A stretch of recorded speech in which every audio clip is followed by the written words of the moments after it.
Okay बच्चों, तो this is your question number third. तो बच्चों क्वेश्चन नंबर थर्ड में ध्यान से देखिए।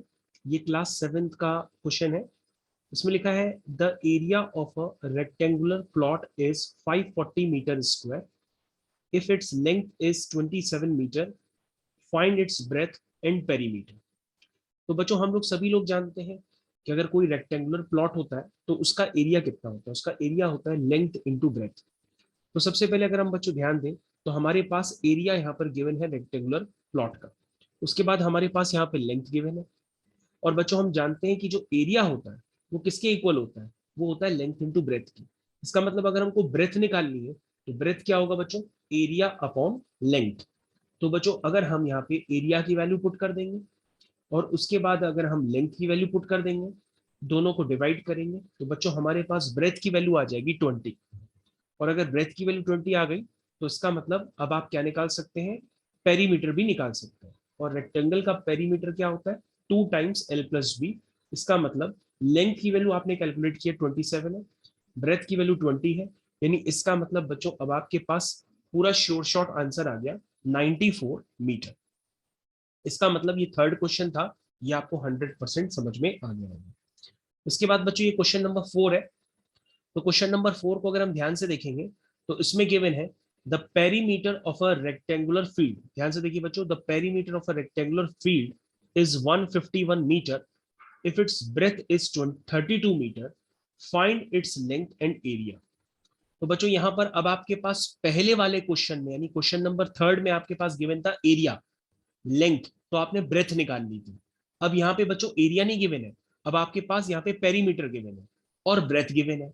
यानी ये क्वेश्चन थर्ड जैसा ही है, बस पहले वाले क्वेश्चन में एरिया गिवन था, यहां पर आपके पास क्या गिवन है, पेरीमीटर गिवन है।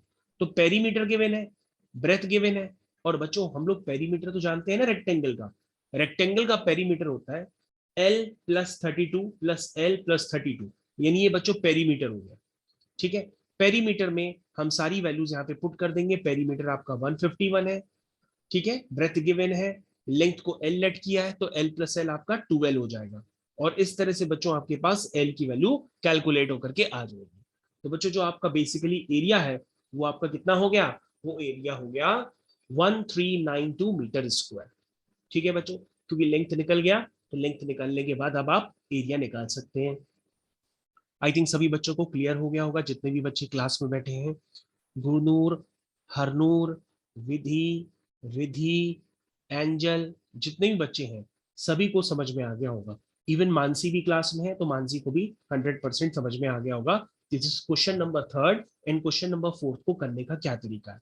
और इससे आपको ये बातें भी क्लियर हो गई है कि एरिया ऑफ रेक्टेंगल होता है लेंथ इनटू ब्रेथ, है ना, और पेरीमीटर ऑफ रेक्टेंगल होता है 2 टाइम्स L+B। ये फॉर्मूले बच्चे लिखे, अगर आपको कंफ्यूजन हो तो उसको रिपीट करके आप दोबारा देख सकते हो। इसी तरह से बच्चों इस एक्सरसाइज का लास्ट क्वेश्चन है, और लास्ट क्वेश्चन है क्वेश्चन नंबर 17।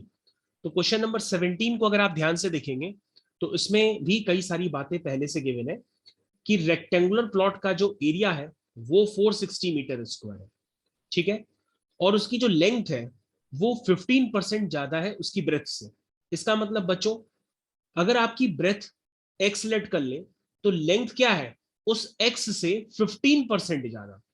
तो बच्चों 15% किसका करेंगे, एक्स का, तो 15x/100 हो जाएगा। और ये लेंथ क्या है, आपकी ओवरऑल लेंथ बन जाएगी x+15x/100, क्योंकि क्वेश्चन में लिखा है कि जो लेंथ है वो क्या है, वो लेंथ ब्रेथ से 15% ज्यादा है।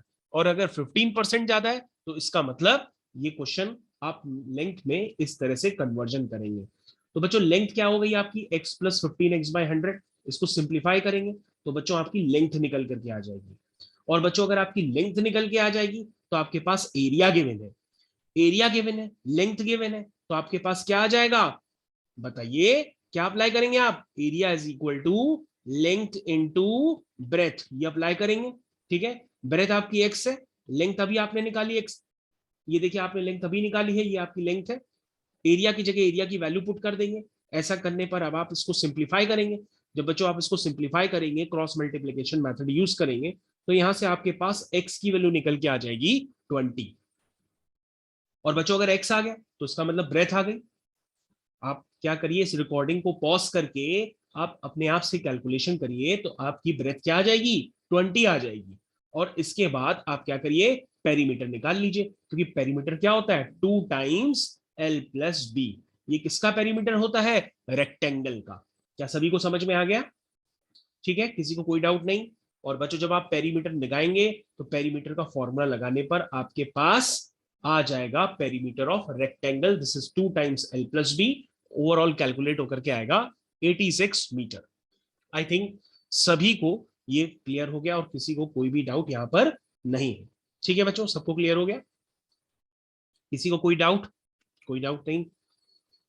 तो बच्चों यहां से आगे कंटिन्यू करते हैं और आपका जो सेकंड क्वेश्चन है उसको भी कंप्लीट कर लेते हैं। सेकंड क्वेश्चन को ध्यान से देखिए और फिर से मैं रिपीट कर देता हूं। ये ML अग्रवाल बुक है, SIPS मैथ्स क्लास 7 एक्सरसाइज 16.1। तो बच्चों क्वेश्चन नंबर सेकंड को अब हम लोग ध्यान से देख लेते हैं। क्वेश्चन नंबर सेकंड में क्या गिवन है बच्चों, ध्यान से देखिए। नगमा runs around a rectangular park 180 meter long and 120 meter wide at the rate of 7.5 kilometer per hour. In how much time will she complete 5 rounds? यानी बच्चों ये जो नगमा मैंने रेड कलर से खड़ी की है, इस ये जब 5 राउंड लगाएगी उसमें कितना टाइम लगेगा, ये पूछ रहा है। पहले आप क्वेश्चन ध्यान से पढ़ लीजिए, क्वेश्चन आपकी स्क्रीन पे पूरी तरह से पहले से ही प्रिंटेड है, आप ध्यान से देख लीजिए। तो बच्चों यहां पर पूछा गया है कि ये आपका पहला राउंड है, ठीक है, फिर ये आपका दूसरा राउंड है, तो ऐसे नगमा कितने राउंड लगाती है, 5 राउंड। तो बच्चों जब नगमा पहले राउंड में चलेगी तो वो क्या मेजर करती है, वो पेरीमीटर मेजर करती है। यानी नगमा चलेगी 180 plus 120 plus 180 plus 120 like that, ऐसे चलेगी नगमा, ठीक है ना।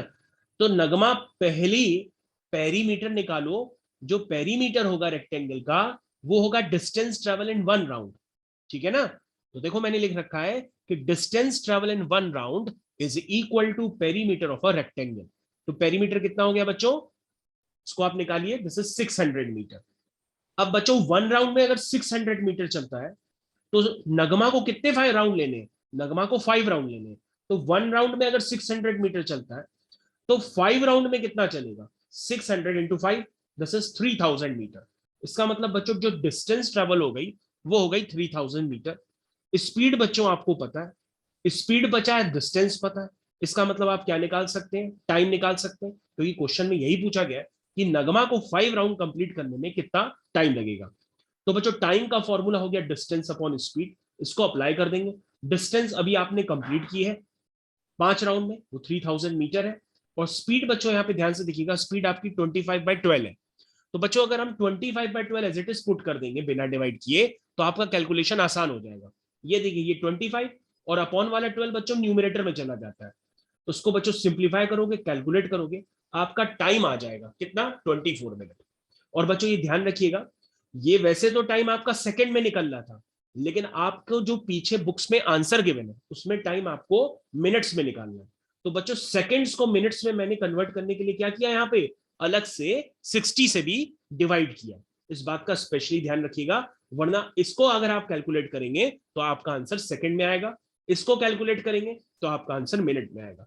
तो बच्चों मैंने सेकंड को मिनट में कन्वर्ट करने के लिए 60 से डिवाइड कर दिया, तो आपका फाइनल आंसर कितना आ गया, 24 मिनट। आई थिंक सभी को ये बात क्लियर हो गई, किसी को कोई डाउट नहीं है? ओके बच्चों, तो ये बच्चों ये थोड़े ठीक ठाक क्वेश्चंस थे जो आपके स्कूल एग्जाम्स में आ सकते हैं, तो उसको जरूर प्रिपेयर कर लीजिए। तो थैंक यू बच्चों। और अब आपने अभी तक हमारे चैनल को लाइक शेयर और सब्सक्राइब नहीं किया है तो बिल्कुल इसको शेयर भी करिए वीडियो को, ताकि ज्यादा से ज्यादा बच्चों की हेल्प हो जाए। और जितना ज्यादा आप वीडियो को लाइक करेंगे वीडियो उतना ही ऊपर आएगा, सारे बच्चों की हेल्प हो जाएगी। तो ठीक है बच्चों, thank you, classes over now.